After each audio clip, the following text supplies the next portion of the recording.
नमस्कार, राष्ट्रसंचार डिजिटलमध्ये आपलं स्वागत आहे. पुढील आठवड्यामध्ये या संपूर्ण युगाचा एक आकर्षण बिंदू आणि एक ऐतिहासिक परमोच्च क्षण असलेल्या श्रीराम जन्मभूमी येथे अयोध्या मंदिरामध्ये श्रीरामाच्या मूर्तीचा शिलान्यास होत आहे. या कार्यक्रमाची प्रचंड उत्सुकता देशभरामध्ये आहे. या कार्यक्रमामध्ये कोण सहभागी होणार, कशा पद्धतीचे याचे निमंत्रण आहेत, कशा पद्धतीचा याचा कार्यक्रम आहे याची देखील उत्सुकता आहे.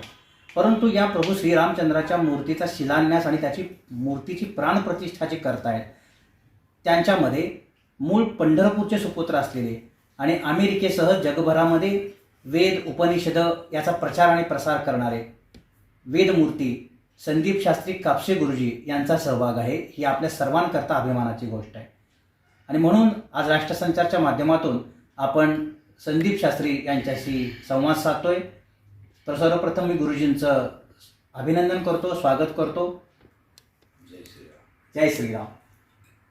गुरुजी, हा संपूर्ण मराठी नव्हे तर महाराष्ट्रातील सर्वांकरता हा एक अत्यंत अभिमानाचा क्षण आहे. आपण मूळ पंढरपूरचे आहात. भागवत संप्रदायाचा, वारकरी संप्रदायाचा आपण जवळून सगळं दर्शन घेतलं, त्याचा प्रचार आणि प्रसार केला. अमेरिकेसहित संपूर्ण देशभरामध्ये आपण ही भागवत संप्रदायाची पताका फडकावली. अमेरिकेमध्ये आपल्याला हे आमंत्रण मिळालं. अमेरिकेमध्ये जे काही मोजक्या लोकांना याचं निवडक आमंत्रण मिळालं त्याच्यामध्ये शास्त्रीजींचा समावेश आहे. जेव्हा प्रत्यक्षात आपल्याला हे निमंत्रण मिळालं त्यावेळेस आपल्या नेमका भावना का होत्या? सर्वप्रथम राष्ट्रसंचारचे आभार की आपण घरच्यासारखे या ठिकाणी मनोगत घेण्यासाठी आलात आणि अतिशय आनंदाचा हा विषय आहे. अमेरिकेमध्ये ज्यावेळी मला निमंत्रण मिळालं, कार्यक्रमाचं नियोजन सुरू आहे हे ज्यावेळी कळलं त्यावेळेसपासून मनामध्ये एक उत्सुकता होती की कशा प्रकारे हे कार्य असेल, कशा प्रकारे कार्य होणार आहे, कोण कार्य करणार आहे, काय याच्याबद्दल खूप उत्सुकता होती. आणि अचानक एक दिवस आपल्याला ईमेलद्वारे त्यांचं मंदिर देवस्थान समितीचं निमंत्रण आलं. रुक्मिणी पांडुरंगाच्या कृपेने आपले सेवेला त्यांनी निमंत्रण दिलं आणि तो अतिशय दहेवरून जाणारा असा प्रसंग होता. पुढचे जवळजवळ 2-3 दिवस मला झोप नाही आली. झोपलो नाही मी. आनंदामुळं अनेक गोष्टी काही म्हणजे, परंतु झोप नाही झाली म्हणून आळस आला का, थकून गेलो का, तसंही झालं नाही. अच्छा.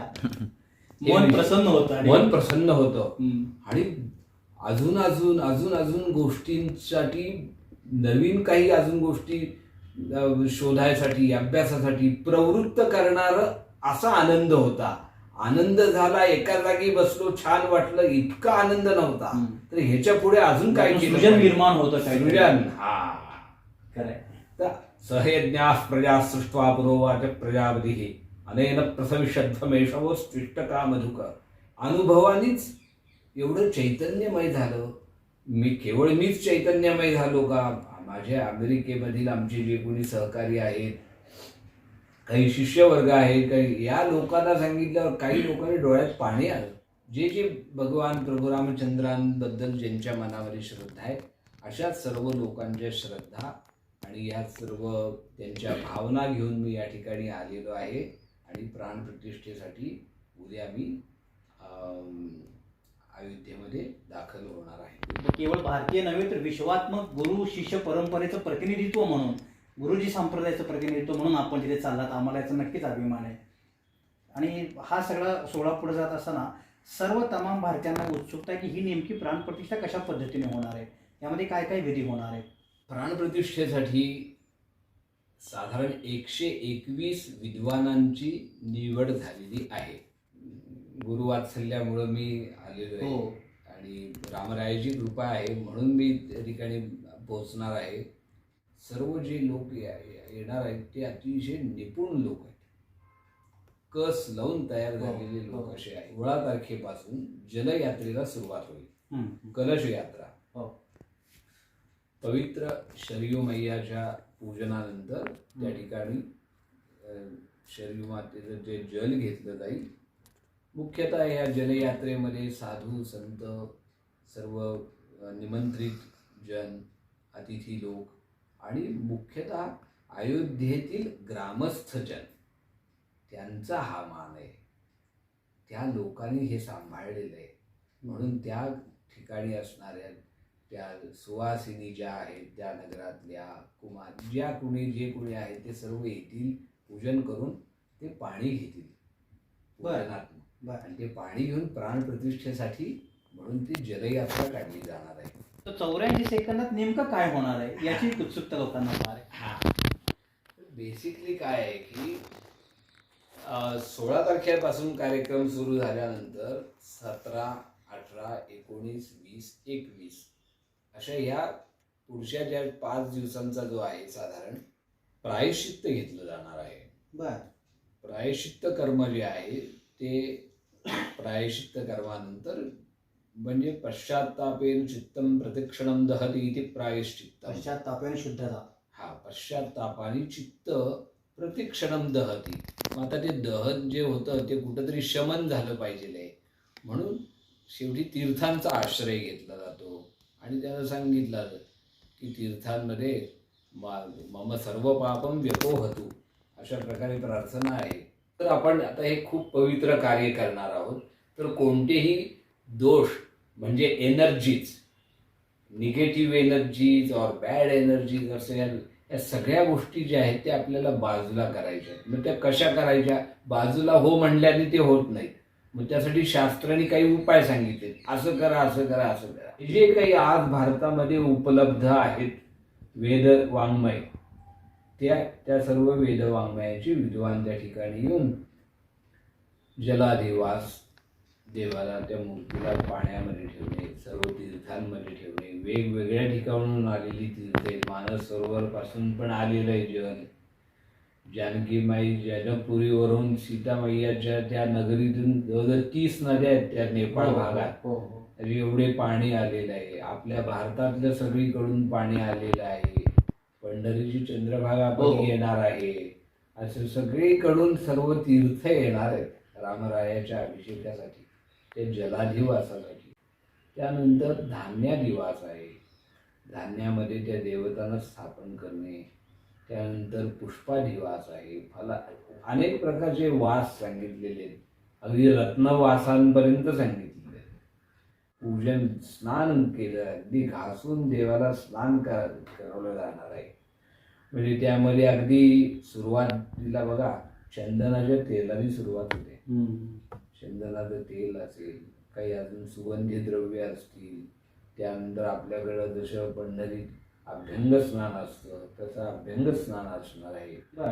अनेक विविध प्रकारची अश्वक्रांते, रथक्रांते, विष्णुक्रांते वसुंधरा शिरसा धारयिष्यामी रक्षस्व माम पदे पदे अशा प्रकारचे महानारायण उपनिषद हा मंत्र आलेला आहे. तर ह्या अनेक प्रकारच्या मृत्तिका आहेत. गोठ्यातली पण माती आणायला सांगितली त्याला. हो, ज्या ठिकाणी गाय राहते, वाळू सांगितलेली. अशा अनेक प्रकारच्या पवित्र अशा मृत्तिका एकत्रित येणार.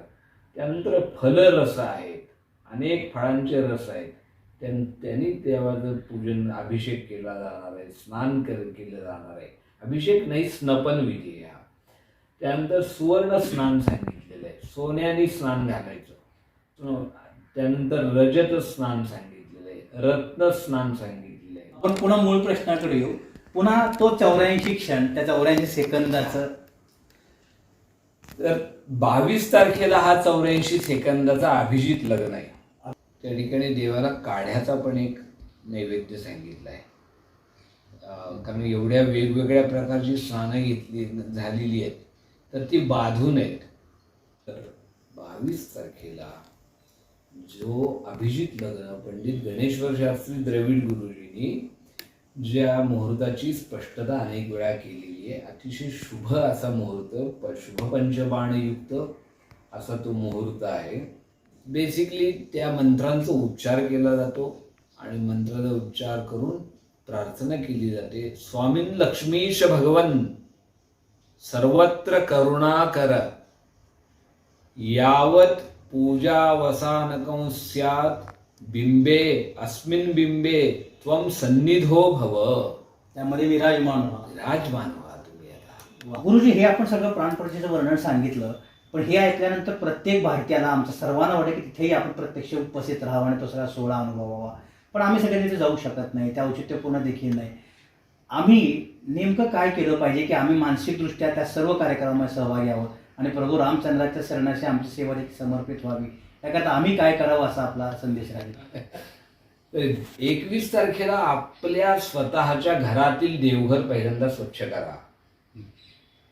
जाळ्या जळमट स्वच्छ असेल तर खूप छान चांगली गोष्ट आहे, नसेल तर स्वच्छ करा, स्वच्छ पुसून घ्या, सर्व उपकरणं स्वच्छ चकचकीत करा. आणि हे सर्व करत असताना त्रयोदशाक्षरी मंत्र जो आपल्याला गोंदवलेकर महाराजांनी सगळीकडे सांगितलेला आहे प्रचारात, श्रीराम जय राम जय जय राम, या महामंत्राचा जप करत तुम्ही देवकार्य करा. घरामध्ये मंगल, जाणीवपूर्वक मंगल वातावरण राहील याचा निक्षुण प्रयत्न केला पाहिजे. अरे आपण 21 तारखेला घराची स्वच्छता करावी, आपल्या परिसराची स्वच्छता ठेवावी. त्याचबरोबर आपल्या परिसरामध्ये जर मंदिर असेल कोणतं, त्या मंदिराची स्वच्छता करणे, त्याला थोडं अलंकृत डेकोरेशन करणे, माळा लावा, हे लावा, अनेक प्रकारचे डॉल्बी लावू नका. मोठमोठे रामरायांना अजिबात आवडणार नाही.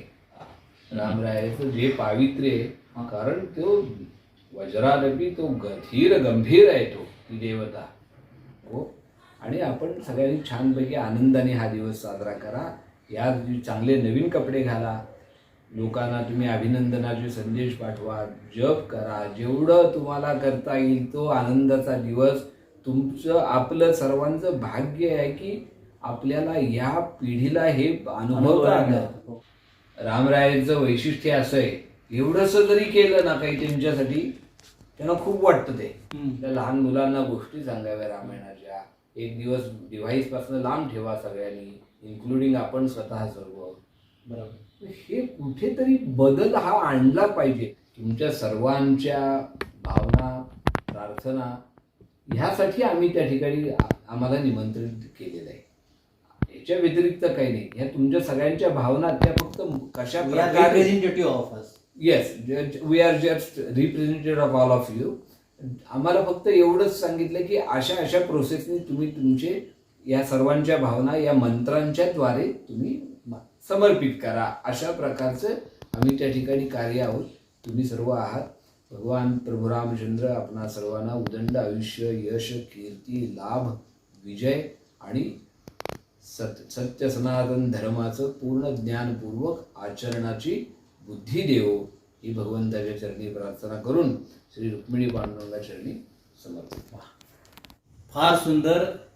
इतकं हे सगळं अद्भुत शास्त्र, विज्ञान, कॉन्शियसनेस या सगळ्याचं एकत्रित करून अत्यंत सूक्ष्म पातळीवरती हा सगळा विचार करून प्रभू रामचंद्रांची प्राणप्रतिष्ठा होते आणि त्याचे साक्षीदार असणार आहेत. त्यांनी आज आपल्याशी संवाद साधला. वेदमूर्ती संदीप शास्त्री कापसे गुरुजी, फार अभिमान आहे आपल्या सर्व मराठी जनांना, महाराष्ट्रीय जनांना की अत्यंत निवडक अशा मराठी माणसांमधून अमेरिकेच्या पुरोहित म्हणून गुरुजींना त्याचं निमंत्रण देण्यात आलं आणि त्यामुळे ते सहभागी होत आहेत.